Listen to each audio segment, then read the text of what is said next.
Exercise 1.4 के अंदर यहाँ पर हमने हकीकी और ख्यालाती हिस्से मालूम करने हैं, यानी इंग्लिश में रियल और इमेजिनरी पार्ट मालूम करना है। हमारे पास जो पहला पार्ट है बहुत आसान है। 8-3 आयोटा का स्केयर हमने खोलना है। स्केयर का मेथड ये है कि अगर a-b हो तो फिर इस तरह से खुलता है। असल में खुलते इस तरह से क्यों है कि पहले का स्केयर वैसे तो जमा 2a साथ में होता है -b, क्योंकि दूसरा यूनिट दूसरी वैल्यू आपके पास है -b, तो इसलिए यहाँ पर -2a भी आता है। ये आपको पता है कि प्लस में भी स्केयर हो जाता है, ये स्केयर आता है।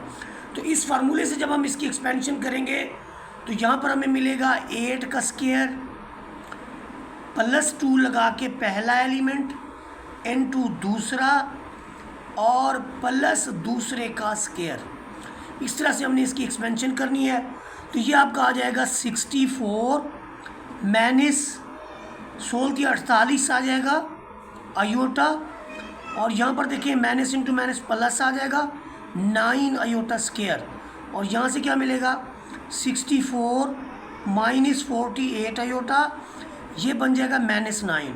क्योंकि देखिए जब 9 के साथ आयोटा स्केयर की वैल्यू रखेंगे तो ये आपको देगा -9।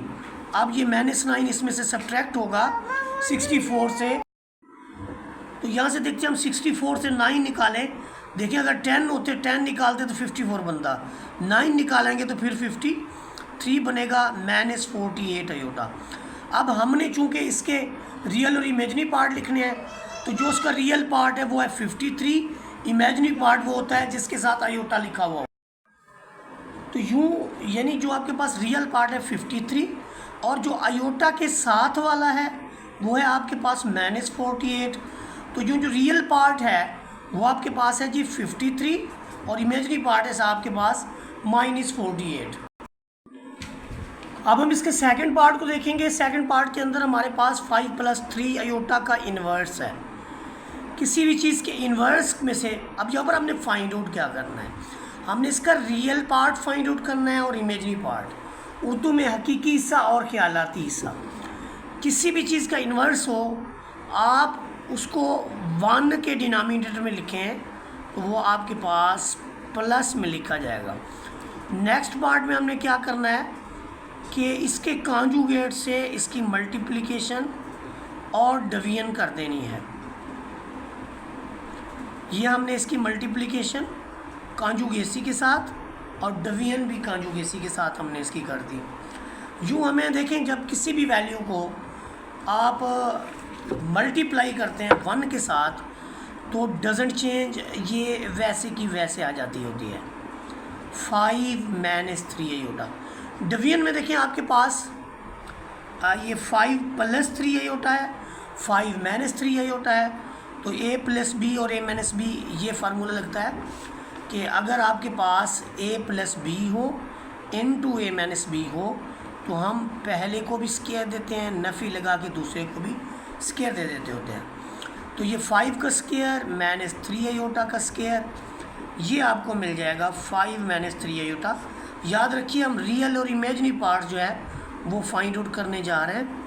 तो ये 5 - 3 आयोटा एज इट इज़, नीचे आपको मिलेगा 25 - 9 आयोटा की जगह -1 रख दें तो 5 - 3 आयोटा डिवाइडेड बाई ये आ जाएगा 25 + 9 एंड दिस इज़ 34। तो आपका जो रिज़ल्ट है 5 - 3 आयोटा डिवाइडेड बाई 34। तो जो इसका ओवरऑल रिज़ल्ट होगा वो क्या होगा, ये आपके पास है जी 5 - 3 आयोटा,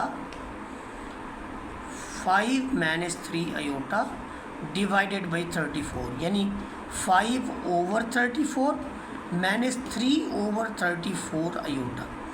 तो यूँ जो आपके पास रियल पार्ट है जिसे आप हकीकी हिस्सा भी कहेंगे, ये आपके पास होगा 5/34, और जो आपके पास इमेजिनरी पार्ट है this will be equal to -3/34।